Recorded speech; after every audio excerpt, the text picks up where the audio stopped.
Hey, Bernie Schultz from Gainesville, Florida. I'm here with you at Michiana Outdoors. I want to share a tip that I think will work really well in your part of the country, something I learned back home in Florida.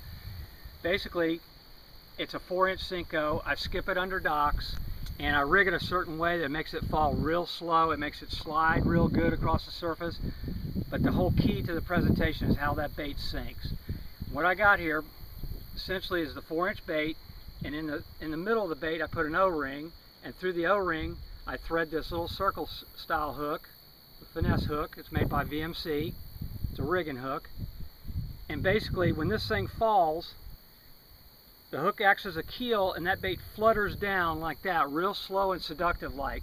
When you're fishing super shallow, water, a water column that's no more than 3 feet deep, and the fish have, generally dock fish are kind of, they're under pressure. A lot of times there's a lot of people fishing for them. This is a bait that I can come behind people and catch fish with.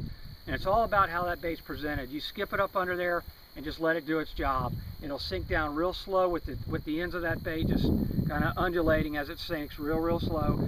I'm using, this happens to be 10-pound Suffix 832 braided line. And again, I got a 1/0 hook here, and that O-ring which secures it to the bait, and what that does is give you a really high percentage hookup.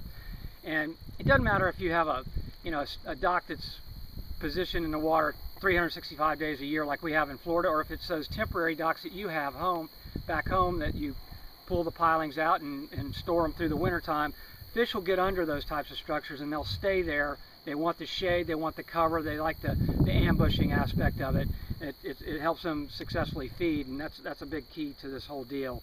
And again, it's a 4-inch Senko by Yamamoto, and I'm rigged just like you see it right there.